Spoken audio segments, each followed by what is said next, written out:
Okay, so it was actually kind of eerie given how cloud focused Nope is, and I was just coming back from it and noticing all the clouds kind of starting to come together for real.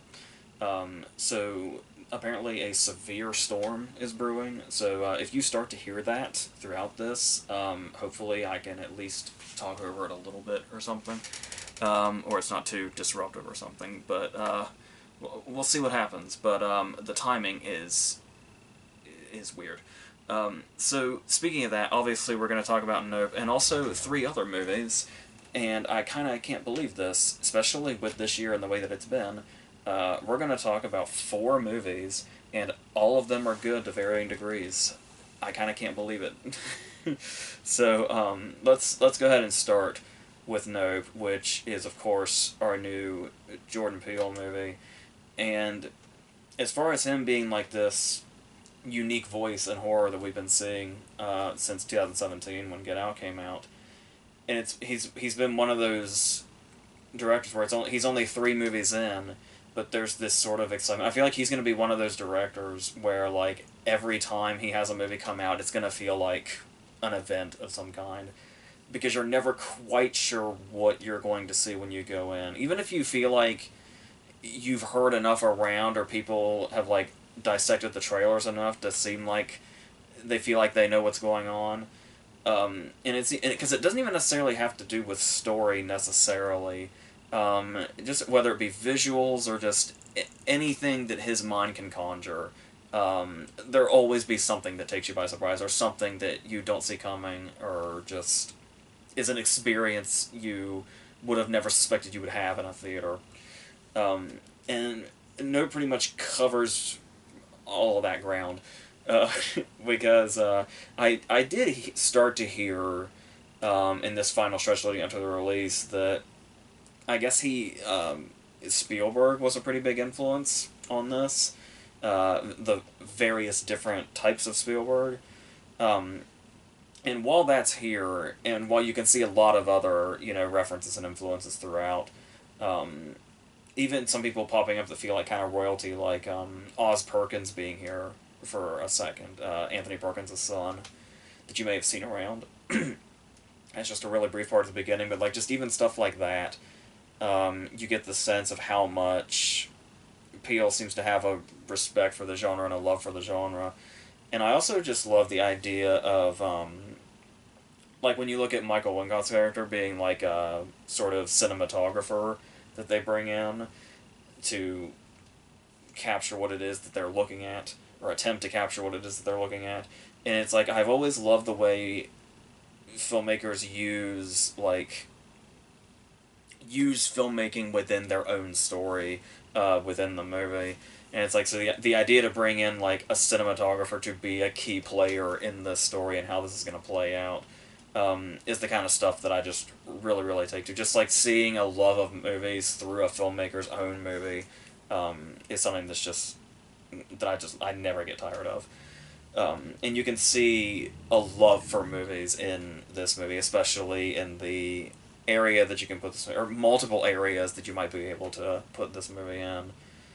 And one thing that is noticeable right away is when you think about certain types of horror and locations and time of day and stuff like that. Stuff that's in the environment that's going to affect how terrifying the story you're telling is, regardless of what the threat is. So here, we're on this ranch of sorts, I guess. Just very, very wide open space with like one house in the dead center of it. That starts off as Keith David, Dana Kaluuya, and Keke Palmer, but then quickly becomes just Dana Kaluuya and Keke Palmer, with Stephen Young sort of coming in and out. A very isolated area with very few characters that'll surface and then resurface. Uh, and so we get these scenes where like they'll communicate to people just by yelling all the, but there's like such unobstruction in this area that they can be what feels like half a mile apart, but they can still hear each other and communicate as long as they're yelling. Like full conversations can happen at great distances. Um, But as far as the setting, as far as like night and day, a lot of this movie is surprisingly during the day, but also a lot of it is at night. And when you think about those wide open spaces, especially if you've been like out in those wide open spaces when it's at night, there's a really good chance it could be like pitch blackness, and you won't be able to see anything whatsoever. Depending on how much the moon is helping you. But there's this the way that it's shot. William Horton obviously doing the cinematography, as you've probably heard a million times, um, is they set this up where a lot of it is in this vast area in the dark, and obviously movies have had a big problem for a number of years now, kind of being too dark. Where it's like there's so many scenes, particularly like action scenes or horror scenes or whatever, where it just looks like you're looking at a black screen with occasional silhouettes. And that could have been what this was, but the way that it's shot, in a way that I'm not even sure how they pulled off, you get the sense during these night scenes that it's night, yet somehow you can still see everything. But like nothing, like you get a sense that like the moon is doing a lot of the work, or like lights from the house or something. But it's still you still get the vibe all the time that it's the middle of the night. And like to watch a movie in 2022 and be able to say, I don't know how they did that. Just talking about the way it was shot is obviously very impressive and very exciting. But also the unique ways in which the story can be told. Because one problem that writers will come across a lot is trying to find ways to just convey information to the audience without being expository or boring or just seeming like you're just like reading off a list of things to make sure the audience has everything. So there's a very interesting approach here, and one scene in particular, as far as relaying information to the audience, and that is Stephen Yun telling us a story in a way about a very traumatic event that happened to him as a child, which is alluded to in the opening scene that they kind of keep giving us little visual clues throughout before we kind of get the full story of this horrific incident that happened in 1998 when he was a child star on a TV show. But the way he conveys the information to us of what happened during this traumatic event is apparently Saturday Night Live did a sketch about it, but going very dark apparently. But he goes into full detail, and this is a whole thing you can go into about his character, also about why he chooses to tell the story this way. But just the idea, like I said, of getting information to the audience, where he gives great detail in the entire SNL cast of this sketch. To the way he describes Chris Kattan's acting in this sketch. That, by the way, we never see. This is all just conveyed to us through dialogue. But it's like we get a sense of not just what happened in that traumatic event, but also we can see this SNL sketch that does not exist as plain as day in our minds by the way that it's told. And it's stuff like that that especially I feel like makes people stand out. As a writer, I guess you could say. Because you could talk about how he builds suspense and he how well he does horror, but it's like sometimes just stuff like this, just getting information out there that the audience needs to know, can be done in ways like this that you would just never expect, and that's another thing, another one of his great strengths as a writer. So that's like it's one of those cases where it might be kind of a hard movie to gauge at first. It is very slow burn. I'd almost say it's very close to being slow burn to a fault. Not quite, but almost.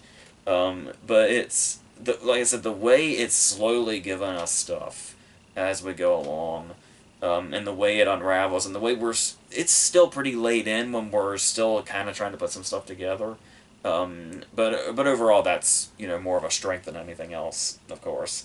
Um, but going also, there was also stuff that I noticed where like there was only really one or two examples of this that I noticed, um, but talking about also getting information to the audience without dialogue, to where not just doing it visually but almost subliminally. Because there was one shot. Because I was really, to put this out there, I've already mentioned him once. I was really really psyched about the idea that Michael Wingott has a major part in this, because he was an actor that he had a lot of great parts in the late 80s and then into the 90s. Probably most notably, he was the villain in The Crow. But he's an actor I always really, really loved. And he's also known for his video game work also because of that voice. And it's, the idea of him being in this, just the only thing I could think of was I could just imagine Peele could not wait to put words in his voice. And you get a sense of that also with a lot of his dialogue too. But so whenever he was in the movie, like my eyes were like really focused on him, because he's an actor that we don't see enough of at all, for the stuff that he can do. And so to have a part like this, I was really psyched. So there's a moment that I happened to notice where his character's kind of introduced in the opening scene. Like he's present, but he's not like front and center. Um, and then there's a follow up scene where Daniel Kaluuya and Keke Palmer are leaving this place, and he's just sitting in the background because he's going to be a major character much later. And it's so I feel like the way Peele's way of telling us this, like I said, seemingly subliminally, was when there's no attention drawn to the fact that he's sitting back there, and he just seems to be staring into the abyss. He's not doing anything at all. He's just in the background. And Kaluuya and Keke Palmer walk out of the frame, and there's just a split second where it lingers on him just sitting in the background, and then it cuts to another scene. And it's like I felt like that was because I feel like the people that don't recognize him as an actor or know him as an actor won't be looking for him and won't even notice him back there. But it's like I feel like that was a really subtle way to show us like that guy's probably going to be a major character later, which of course we know going in. So, yeah, and talking about Kaluuya and Palmer being our main characters, Keke Palmer kind of feels like this is way overdue. Like obviously she had a kill in the bee as a child, but it's like I kind of feel like it's been a long time. Like I don't know how it took this long for her to be like a main character in a movie this big and this major. But this is something she should have been doing all along, and I don't know where the casting directors were. But on that also, we have Kaluuya, and Kaluuya is definitely super downplayed in this. Obviously, like um, his previous movie with Peele, Get Out, obviously. Not only did he get an Oscar nomination for that, but he had a lot of like big scenes in it that I feel like got him towards that. Scenes that you can imagine like as Oscar clips. So here he's much more downplayed, and it's something that you'll notice. You see it a lot in Get Out, but I kind of really started to notice it in Widows, and that's how amazing Kaluuya is at acting with just his eyes. Like there's a few actors that come to mind that have really mastered that at this point, and he's definitely one of them now. And there's so much he has to do because there's a lot of scenes that are just him by himself. Whether it be scenes that are building up to horror or him just going about his daily life or whatever, or even scenes when everything's starting to get amped up towards the climax. He has so many scenes that are just by himself, and a lot of his acting is in his eyes only, and that's just really like you get the sense now after Get Out in this that Peele really knows how to play to his strength, and it seems like he especially went in on that with this character just in kind of a much more subtle way, which is really great. So there's as far as other things that as far as like kind of having trouble latching on, not only is it the way things are kind of revealed slowly, but there's also like this is eventually going to be a compliment because it's one of those things where it's like it might take your mind a while to like register why you're seeing certain things and why certain things are being shown in the way that they're shown. Like there was a point in time like that event in 1998. I was getting vibes of the Mike Yanagita scene in Fargo, where it's there's like one big scene that you feel like has to be significant, but seems so incredibly insignificant in the moment, and it's like it's only going to kind of have that payoff later. That's not it's not exactly an in your face payoff either. It's something that you kind of piece together as the characters kind of do. Um, and there's the whole thing where it's told in like I'm not even sure if you can call it chapters, but there's like cards in the middle that kind of introduce different parts of the story that are named after the animals in the movie most of the time. But I could see people struggling. The old guy in front of me walked out after like 35 minutes and never came back. But I still feel like there's plenty here that's intriguing enough to where even if it is maybe possibly slow burn to a fault, there's still plenty of like intrigue here and plenty of things that are gonna suck you in this mysterious way. Um, and it's and possibly literally as well, um, because it's probably about an hour in its 2 hour and 11 minute runtime when things really start to go big, I guess you could say. Because one thing in particular that this movie does that's great, especially being in what could be seen as the horror genre, is when you have a horror movie, there's usually, depending on the kind it is, but I feel like more often than not, the structure is that you'll have scares here and there in a horror movie, but then if it's like a typical horror movie, there's one scene in the middle that's like the really big centerpiece, where you just get like a whole bunch of what the movie has to offer, kind of all at once, like everything kind of coming together all at once, and just having this really big, elaborate scare scene in the middle, that would ultimately is the next stepping stone to the climax. Is the typical structure. But what's really interesting about this movie is it has at least two of those. There are two scenes almost consecutively in the middle that are so terrifying and so unlike anything you would imagine you would see going into this. One of which is seeing the full, 1998 incident, and I knew we were going to be in for something fucked up when I saw Terry Notary's name in the opening credits, and that wasn't disappointing. And then there is the big scene that kicks us off, for the second half, when we start to see what exactly is the extent of what's going on here, or what the threat is, and I'm not going to go into spoilers, but even if I wanted to, it would be kind of hard to describe. There is one movie I felt like, that it reminded me of, and I guess I can go, it's not really spoiler to say that. Under the Skin, of all things, kind of reminded me of what we see play out here, just in a much bigger way. Is, I think, all I can really describe it as. And then the way that this scene sort of further elaborates on what exactly is going on. Like, we see the big, big scary thing, and then we see the effect of that, the aftermath of that, I guess you could say. It's really hard to describe. And with movies like this, I feel like the harder it is to describe, even after you've seen it, it just makes it all the more impressive. But it's fucking wild. I was asked by an employee on my way out, how was it? And I just said, it's wild.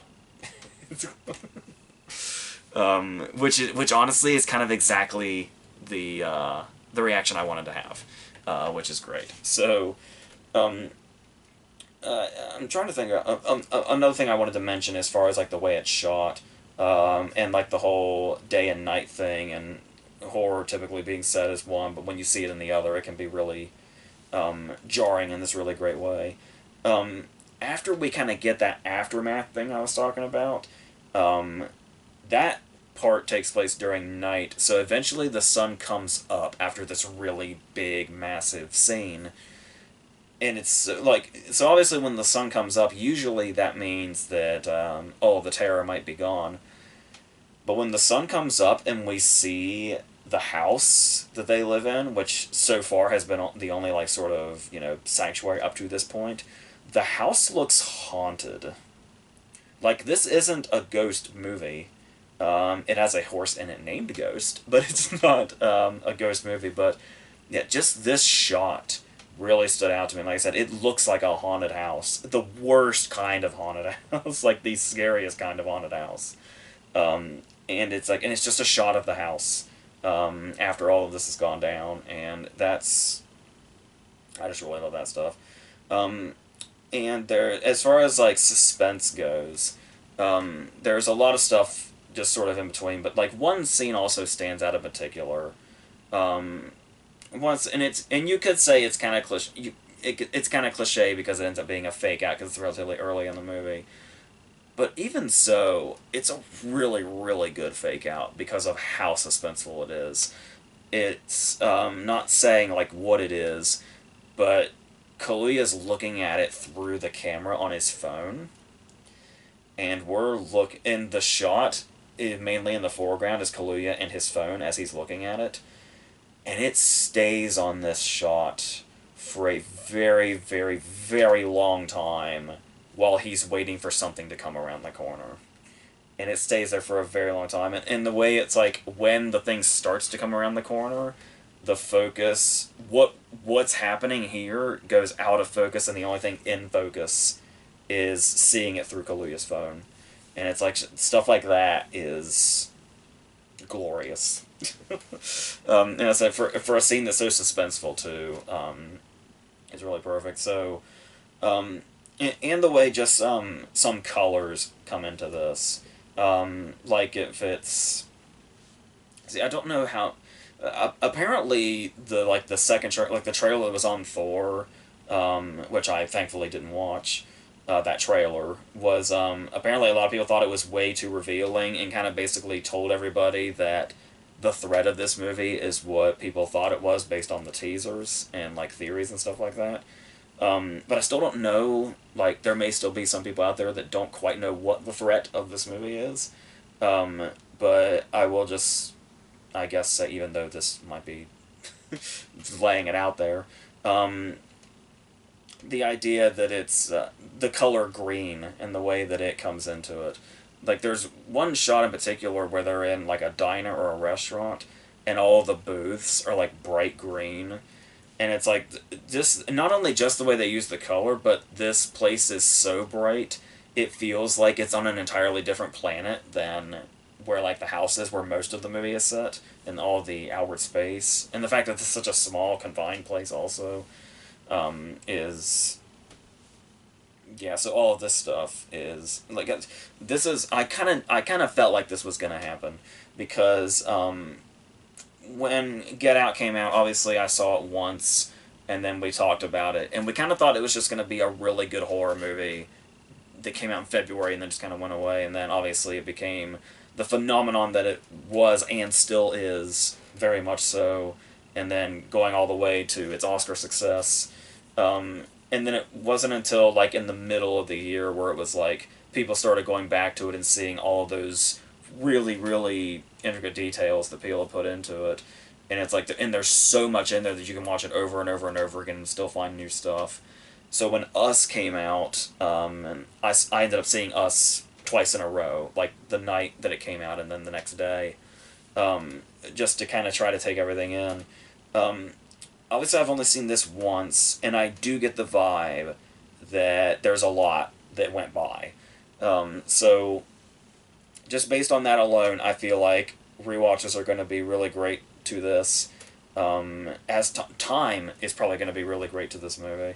And as I'm sitting here now, as I expected, it's just really resonating more and more and getting better and better in my mind as I go.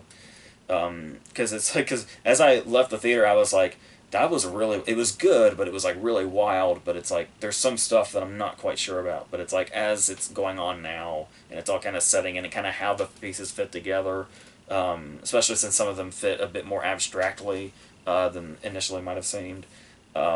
It's, yeah, I'm starting to feel it. I'm starting to feel really, really good about this movie. So, that's just that peel effect, I guess. If there's only one other thing that I didn't really care for that much, was the introduction of a character really late a brief character, but it's like the initial appearance of this character was really really striking, and like really mysterious, and like I immediately was like, wow, where is this going now? And that this character is essentially just like a joke, like an actual like like a punchline.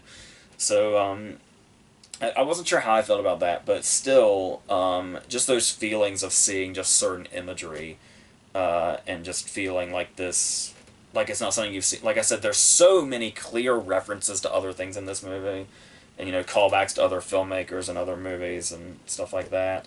Um, but it's still there's so much here that feels like 150% its own thing, and like something that only a mind like Peele could give you, to where it's like, yeah, he can do this stuff, he can do like Spielberg and do these little homages, but it's like, I'm wondering how much down the line people will be able to do Peele, because it is like, because he is kind of, developing his own thing here to where like you can recognize him, and his movies. But it's still like, I'm trying to imagine what it would be like if somebody tried to imitate him, and like what aspects of it exactly that would be. And like the fact that I'm struggling to think of that is, another thing that shows just how unique he is. So I think that's all I can really say without going into like everything else. But yeah, so I don't know. I can see people maybe being underwhelmed by the ending, because I feel like people might be, just from what I've heard around, I feel like people might be expecting more than what it actually is. But I'll just leave that at that. So that's, but I feel very happy with this. Like I said, I think that's gonna kind of grow as it goes on. By the end of the day, I'll probably be totally in love with this movie. So, so yeah. So let's go on to Mrs. Harris Goes to Paris, which is something that I kind of saw at the last minute because I didn't think it would show up in this town, but it did. Despite only being on like less than 1,000 screens, which is very surprising. Um, and it's of course based on the book, which I read a little while back, and there's also the TV movie from 1992, I think, with Angela Lansbury. Um, and now we have this one. And putting both of those in mind, this one does feel like it kind of elaborates a little more on certain things. Like I feel like there's even stuff in this, that's sort of expanding on the book instead of the other way around, which is very interesting. Um, so going in, I was happy to be seeing this because obviously with things kind of just being generally shit most of the time, just in whether it be your personal life or just out in the world or whatever, just things are just kind of generally shit lately for really anybody. Um, and there's movies tend to want to reflect that a lot lately, and for a while now. Everything wants to be set in this really super realistic world with super realistic consequences, and everything is just downbeat and dark and depressing and all that. And that's definitely has its place. It's really, there's so many great movies we have that fall into that category. And yeah, there are times where we really need to get punched in the face by reality, sure. Um, but when you have that enough in great abundance to where it feels like that's the majority of like content, um, that makes stuff like Mrs. Harris Go to Paris really stand out, in this really great way as this breath of fresh air that doesn't feel very cynical. It feels very. There is a bittersweetness to it. There's certainly a bittersweetness to like the book and the Lansbury movie. That this one kind of feels like it picks up a little bit and tries to be a little happier and more upbeat about itself. And I don't know that there's like a better time in like our lifetimes, our current lifetimes anyway, that a movie like this feels like whatever this movie's going to do, as long as it does it in this fashion, I'm perfectly okay with whatever it's going to do. With it, no matter how much it wants to defy, reality or whatever. And it's not like it's a movie with like fantastical things in it or supernatural things in it, but just how it has this sort of fairy tale vibe to it. I guess you could say, and how there's something so simple about it, and how like this sort of subtle magic seems to follow this woman wherever she goes. Something Leslie Manville very effortlessly seems to bring to life. But it does start in this down place where we know, if we've read the book or we've seen the original movie, that Mrs. Harris is a widow because of her husband having been in the war. Um, the movie actually starts with that. The movie starts with her like learning his status, and it kind of and it's you don't get the vibe right away. It's gonna be the feel good movie that it is. So it's like they sort of took that bittersweetness that the book and the original movie end on, and they start the movie with all that sort of it's really dark and it's sad, but there's this little ray of hope of some kind in it, that we get through this woman and through her sort of upbeat attitude and optimism and stuff like that. Um, just despite where she is in her life, being widowed and being in a job where she's looked down on by the snooty higher up people and the rich people. But as it goes along, we're just going to kind of have to just go with everything that we go. And like I said, it's very simple. Obviously, it's if you know going in, it's just the story of a woman that wants a dress. That's all that it is. Sometimes it can just be that simple. And when you have a character this charming and a performance this charming from Manville, it's going to do its job just fine. And it helps a lot also that she is surrounded by an extremely likable cast, and extremely likable characters, whether it be Jason Isaacs and Andre and Natasha, the couple that she plays matchmaker for. Isabelle Huppert is perfectly cast as a character that initially seems like she might be a problem, might be just another one of these rich people that looks down on her, but then obviously has the good heart inside her somewhere. It's in there, even if maybe a bit deep. But and it's the way also that it sets up where we were talking about how it kind of starts with the sort of bitterness and then gets into the sweet and then kind of finds a stride there. It kind of feels like a reverse It's a Wonderful Life, without like her having a full downward spiral, but just with like the way that she's such a pleasant person and such this ray of sunshine around everybody that she knows, that the way everybody comes together to help her so that she can accomplish this goal. Like I said, like in the first 15 to 20 minutes, you get like It's a Wonderful Life vibes. The end of It's a Wonderful Life. And that's how like wonderful this Mrs. Harris is as a person, that her community will just sort of come together like this. Because she does go through the motions that we've all felt before, where it's like hope followed by disappointment. It's like the more hope there is, the harder the disappointment hits. Like the dog racing scene in particular stands out as like where we get, we actually feel that excitement that she does and that hope that something could actually be pulled off. And then when the disappointment hits, like it feels very real. So like I said, to start off with this, I guess you could almost say it's like sort of Alice in Wonderland-esque, where it starts off in like this sort of real world, and then it goes off into something a bit more fairy tale-like. But what's interesting about that also is the way, not just the way you can feel, optimism and disappointment, seeing it go through this character, but also just the idea of the fact that this entire movie is about her just trying to get a dress.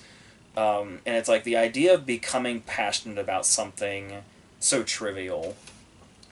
Because there's another thing, I never meant for this, talking about this movie, to turn into everything that's wrong with the world today and shit like that. But I mean, it is like, people talk about, how distant people are from each other and stuff like that, and how people don't seem to be as, compassionate as they once were or whatever. Everybody just sort of seems walled off and jaded.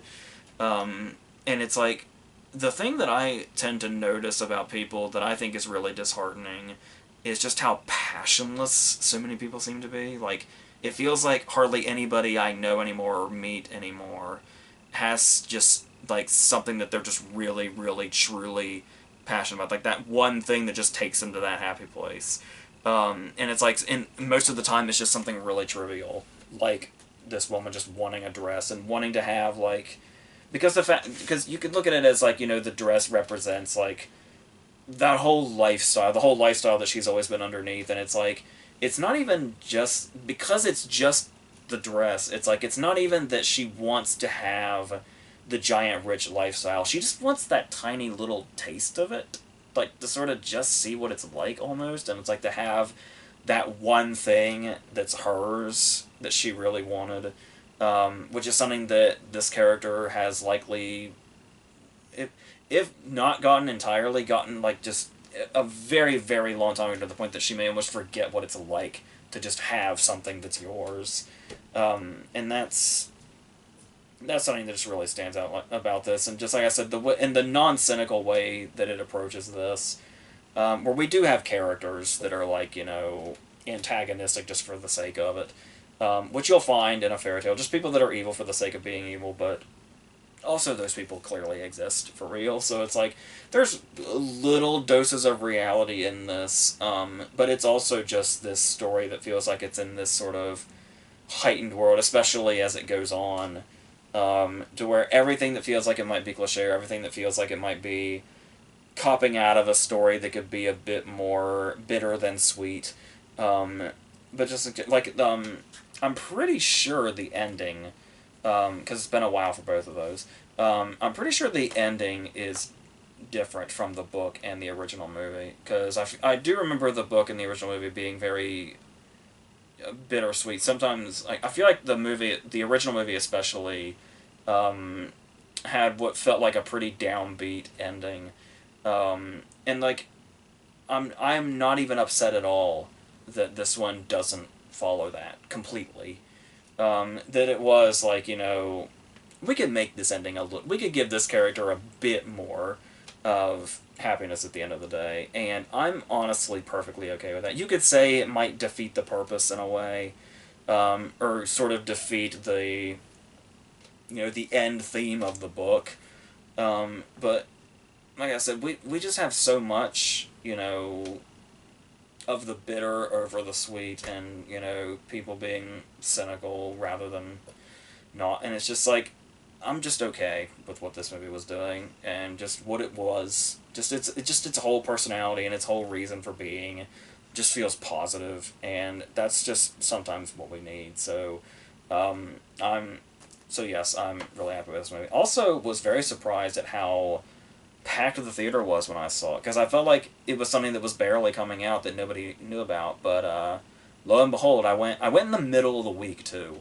and it was full, and full of people that were just having a really, really great time also. So that was nice to see. So, um, going on now to Good Luck to You, Leo Grande, which is a movie that was mainly getting hype because Emma Thompson was going on all the talk shows, and everybody was making her talk about the fact that she has a nude scene in this movie, which almost kind of feels like it goes against what the movie's like about in a way. But to get into the details of that, the plot is once again very, very simple.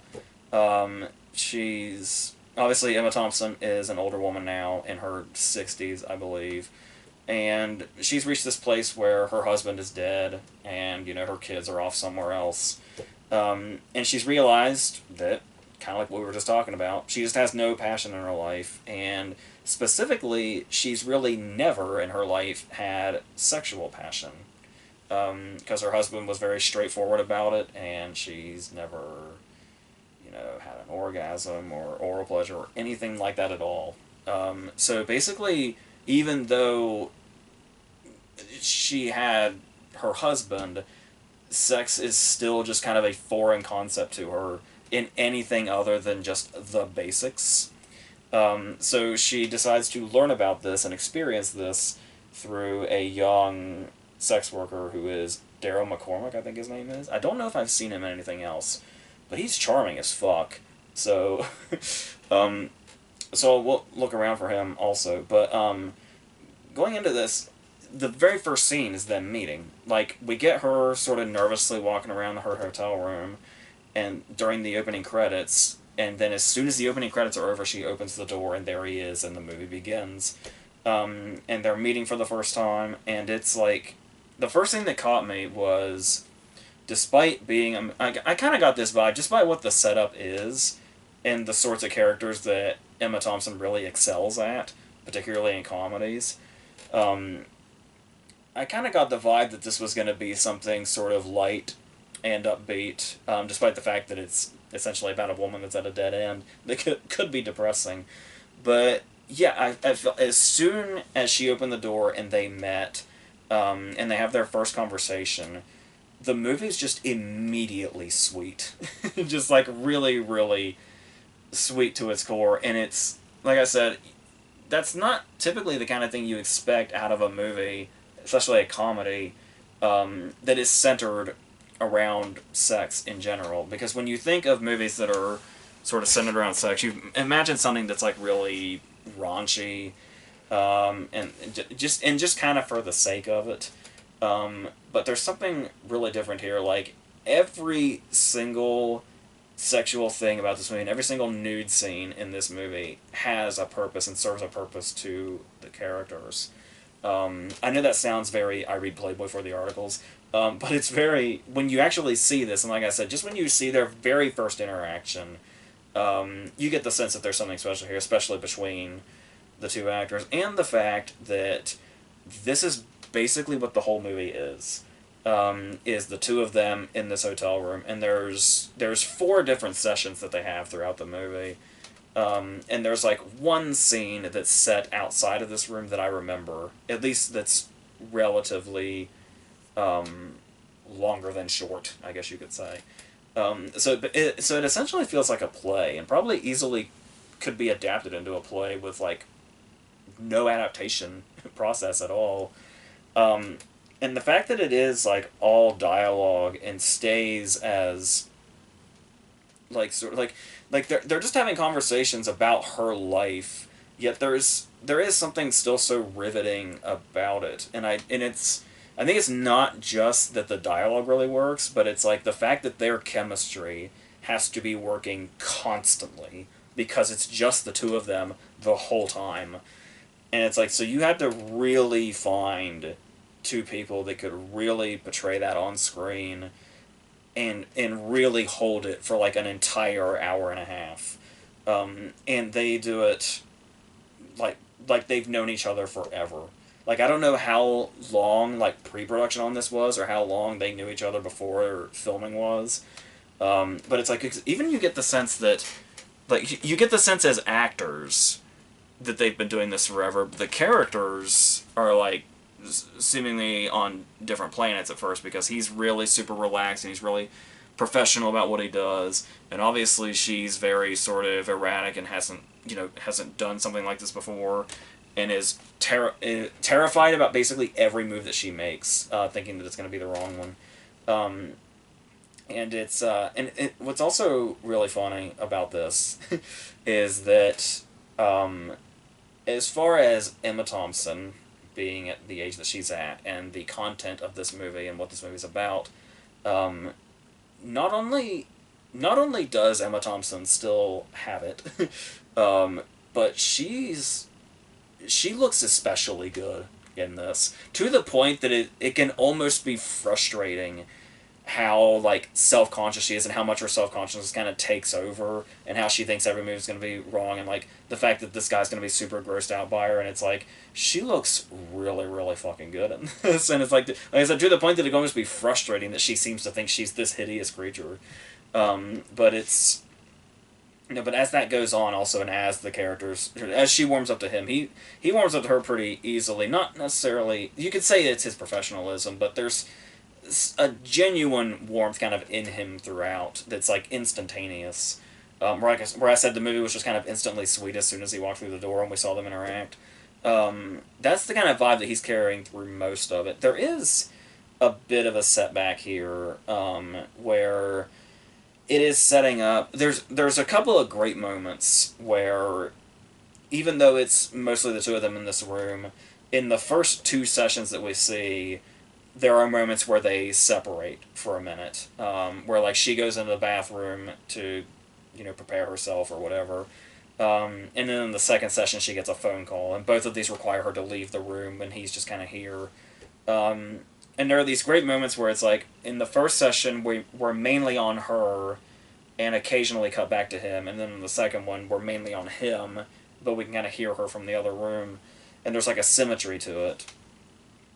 But the part where these scenes kind of lost me a little bit was, um, they're setting up his backstory non-verbally by the camera just sort of lingering on him for a while, and it's kind of like he goes dark behind his eyes or something. You can get the sense that he's coming from a place that isn't as jovial as his professional personality might seem. But I don't know that this played off as well as it could have, or what they intended it to be, because if I had gone into this blind and didn't know it was like this sort of, light comedy drama about sex, I would have thought on these shots where they linger on him, and we can kind of see his past in his eyes, was leading to a thriller. And like the music gets kind of dark, and I don't know what was going on tonally there, but that kind of killed the vibe a little bit, especially since we have a great moment during the first session where when he's alone, there's like this nice contrast where it's like she's the one that's really, really nervous, and he's the one that's like, oh, I do this every day practically. I can do this in my sleep. There is like one moment in his suaveness where it's kind of broken off, where while she's in the bathroom, he like unbuttons his shirt and tries to like get into figure out what his seductive pose is going to be.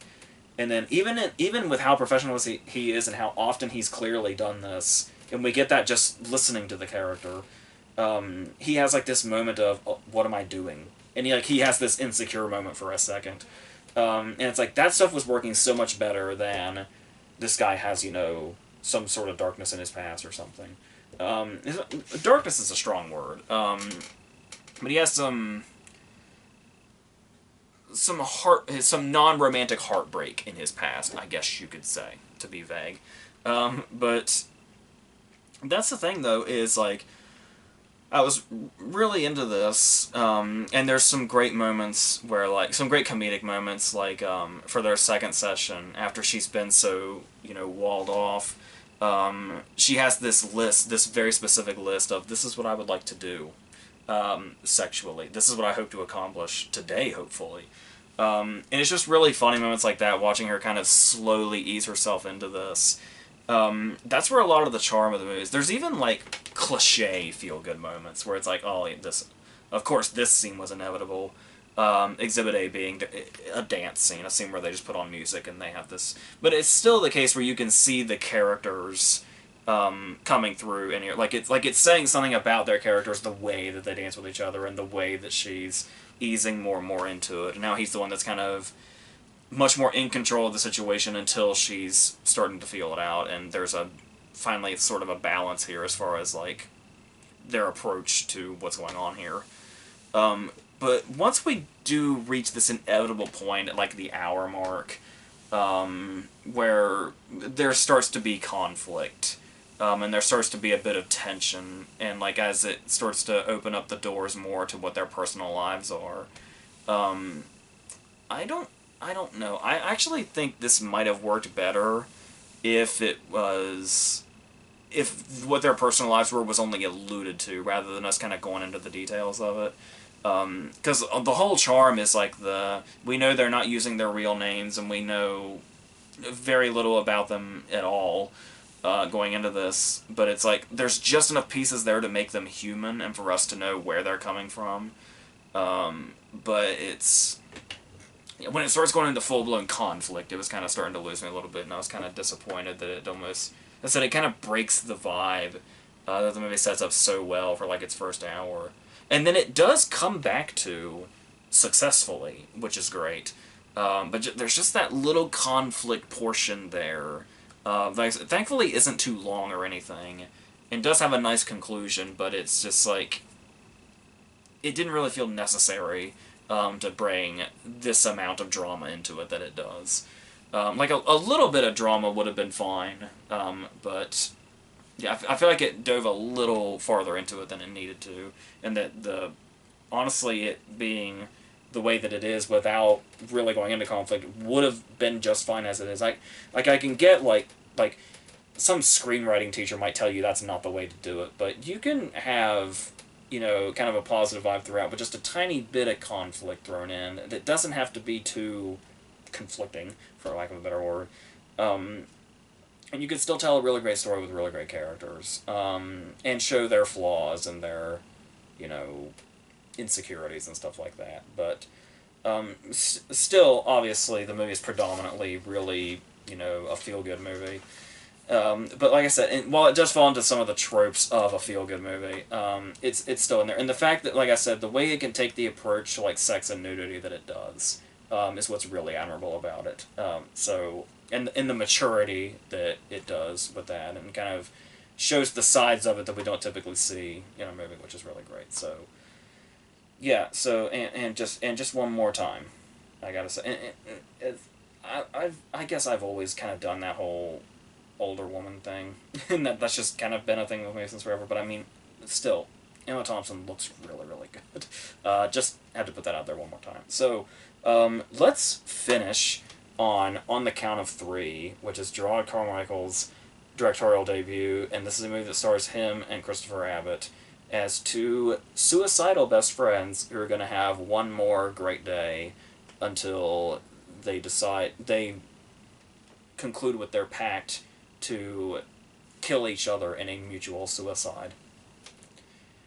This is a comedy, and it does have a lot of its word approaches this stuff, but what I really just need to say right away, first of all, is as far as Gerard Carmichael and the way that he clearly connected to this material was, he's the director, and then you have two screenwriters that wrote it. And there's such a connection here that this movie feels like it's by a writer-director. Like, I knew that Gerard Carmichael was the director, but I didn't know until it was over that he didn't write it. And that really surprised me, because it feels like there's such a connection between the story itself and the way that it's told. And so that's, for a first-time director, that's really impressive just right away. But then talking about the very, very dark subject matter of this movie that is, a comedy to a particular degree. Obviously, it definitely goes into the dramatic territory and doesn't shy away from its material and what its setup is. But it is a very, very dark comedy, and anybody that knows me knows that I really, really love a very well-executed dark comedy. There is a scene very early, in like the first 5 minutes, where somebody is attempting to hang themselves, and it is hilarious. It is darkly hilarious. Like, I have not laughed this hard since, I think, Better Off Dead, since somebody was comedically hanging themselves. It's very, very, very dark material, but while that might sound extremely insensitive and like, this is like, tonally, what is this movie doing? It is the way that it approaches it, where it has that very dark comedic value. This is also a movie where there are moments where they talk about suicide in this very, I don't know, I'm on the word on the tip of my tongue is talking about it in a beautiful way, which is not quite the way that I want to put it. I will say that I would not ever recommend this movie to somebody that, has tendencies like that or has in the past, because when they're not approaching it comedically, they're approaching it extremely candidly. But the really brilliant thing that the movie does is there are often times where that's happening at the same time. They're approaching it comedically and candidly, and they're working at the same time in that fashion. And it's not just because you might hear that and you might just think, oh, that means that the characters use it as a coping mechanism, the comedic stuff and stuff like that. But it's not even really that. A lot of the humor is extremely sort of dry and almost like, and a lot of it's like just kind of throwaway lines, or like ironic lines even. Like there's a whole great running joke where they eventually, this isn't too much of a spoiler because any plot synopsis brief plot synopsis will tell you this. Um, Not only are they planning this, but one of the things they're particularly planning is that one of them is also one of their goals is to commit a murder. And so you have this character that is planning on committing a murder and then suicide shortly after. Both of these, which are to be performed with a gun that he has through the whole movie. And the running joke is that while these are his plans, he is somebody that is very pro gun control. And the way these things are constantly conflicting with this character are very funny whenever they come up in dialogue. And as like I said, sometimes it's just these throwaway lines. And they're all very, very funny. There's a point in time where somebody sees him with his gun out and he's wielding it, and his response is, "I have the right to bear this arm for some reason." And it's stuff like that, where it approaches material like that also.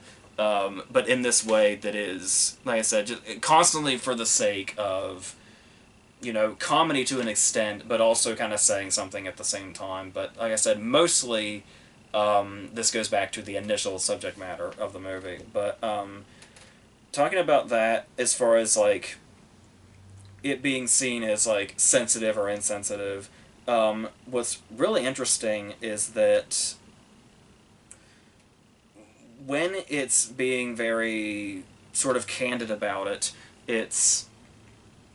I'm trying to think. I'm trying to be really careful as far as, like, because I'm trying to be as careful as this movie is about approaching the subject matter, because it's actually more so when they take the subject of suicide seriously than they do comedically, that it has these moments that just sort of catch you off guard in a way.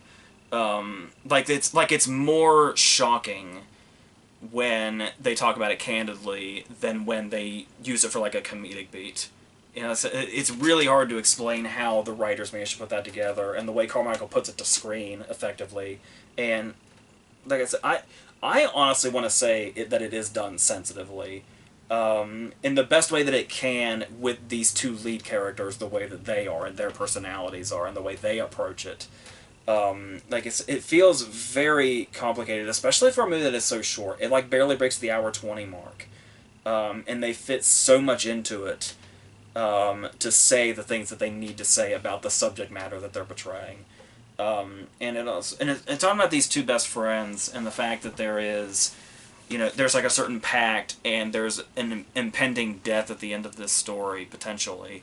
It was reminding me of Paddleton. I don't know how many people saw that, the one with Mark Duplass and Ray Romano, which I believe is a Netflix movie that I never say this, a Netflix movie that I can highly recommend, but it also is dealing with this really touchy subject matter and has this sort of, you could say, depressing subject matter, but the story it's telling is this beautiful story of best friends. It reminded me of that, in ways like that. And as far as Christopher Abbott kind of being the more showy role here, because Carmichael's great here also, but he definitely has the more downplayed character. These two definitely feel like they're in the same place. Like, they have that, they both feel real as far as their desperation to get to the end of their lives, but they're coming from such different troubles that have gotten them to this point. And so Christopher Abbott is the one that's is pushed by much greater things that have happened in his past,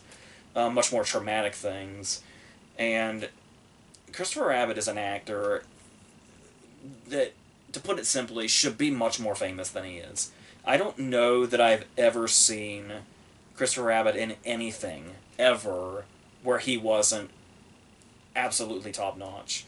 And this is right at the top of that. And I said, in the way that it really... Their performances especially are really crucial to balancing the serious moments with the comedic moments, and when those things are kind of blending together. And it's... And the way things come into this also, as more things are revealed about this character, including another character that is coming into this, that is a very inspired casting choice in Henry Winkler, who has a very, very brief but very, very crucial part in this. One scene in particular that is just really under your skin chilling and will stick with you. And it's like that coming from Henry Winkler was very surprising. I said just his casting in general was very inspired going into this. But another thing you'll notice that's going on here is they're dealing a lot with like absurdity, because where I was talking about like there's a lot of like ironic moments, like the pro gun control guy going around wielding a gun through the whole movie and being completely aware of this and how ridiculous it is as it goes on. But there's stuff like that where you can talk about somebody's inner turmoil, and then there's also more outward stuff like those fish that people put on their walls that like sing. One of those has a particular place in a scene in this, and the timing of this singing fish is so incredibly absurd, yet somehow so incredibly perfect also. We get scenes like that we're dealing with. Another thing where you can see where Carmichael just seemed to have a perfect hold on what was appropriate and where the timing was of what's going on in these scenes. And like whether it's going to be something absurd, whether it's going to be something very, very sad, or somewhere in between, or just something flat out comedic. And it's all... I honestly can't think of a moment in the movie where I felt like, oh, I think that one should have been the other tone instead of this one. I feel like they hit every possible tone, and like there's no false note in it.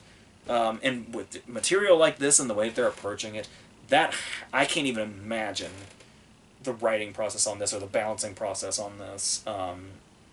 But they really, really handle it so well.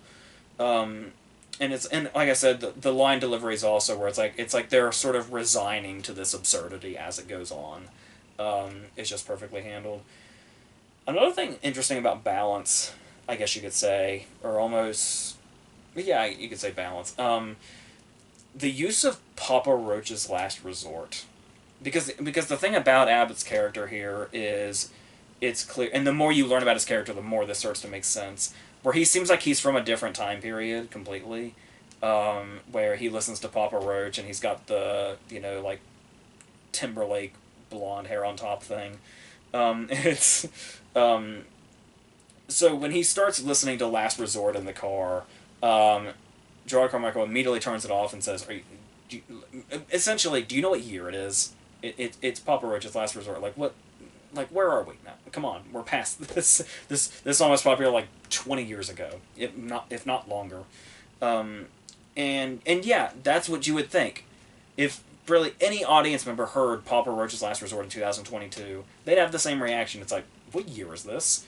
And then there is a second scene where they play Papa Roach's Last Resort, and it genuinely has emotional resonance. Yes, this movie finds a way to give Papa Roach's Last Resort emotional resonance. There's especially a great moment that you have to really catch. Interesting enough, you have to know the song in order to catch this, which I do because I was about that age in that era. There's the lyric is it's Christopher Abbott driving by himself listening to this, and he's like really reaching a breaking point. And you can see how the song might, connect to him at this point, regardless of how old the song is, that it's going to be relevant to him. And there's a point in time where the lyric is, I'm running and I'm crying, is the actual lyric, when you know it. And while he's belting this out with it, he changes that, because sometimes people don't quite know lyrics and they'll just say what they think it is or what it sounds like. He seems to have a moment with this, but instead of saying, I'm running and I'm crying, he says, I'm running out of time. And it's like, that's such a... It says even more about the situation that he misunderstood the lyric. But it's still there. The meaning is still there. It just might be even... It might hit even harder. And moments like that are just fleeting, that you may not even notice. Like I said, if you don't know the song, you probably won't even notice. And it's like, that's... When they hit notes like that, it's just kind of perfection. So... and like I said, the way it's told, where the direction, especially Carmichael being a first-time director, I love how not in your face the direction is. Like, there's a really amazing long take in this movie where they walk through a hospital, they get onto an elevator, they go up the elevator, and then they get off the elevator, and it's all one shot. That whole thing. And at first, it wasn't until they got off the elevator that I noticed it was one shot. And it's like, those are the one shots that I really, really love, where you can't really tell until after the fact that we've been stuck in this. And it's a scene that's very suspenseful. We're leading to something that we know is very crucial, and the way it just sort of sucked us in without us even sort of realizing it through that technique. I really, really appreciate it when that stuff can be pulled off like that. And it's also a very, very short movie, so that's pretty much all I can say, I think. So I guess I can just end it by saying that not only is this a great movie, and I hope it doesn't go as overlooked as it probably will. I don't really know anybody that's familiar with it. I think this is... We'll see what happens in the second half of the year, but I think this is, best of the year material. Like top 10 for sure, if not higher when we get to that point, when we find out for sure. But definitely best of the year material with this, I think. So I guess I can leave all of this at that. So next week is The Gray Man, and I think Vengeance, that BJ Novak movie, and probably a couple of other things that I'll seek out. And then we'll go from there. The week after that is Bullet Train, and then and I think Kevin Bacon has a horror movie in there or something, and then then we'll be in August. So in the meantime, all the other usual stuff is coming: the Q&A stuff, the movie club stuff, Batman: Mask of the Phantasm being this week's, and then whatever Owen and Ashley are going to be doing. Until we get to September and October, where things are going to get kind of crazy, where you'll be getting a lot of stuff. So until all of that stuff, I think that's it.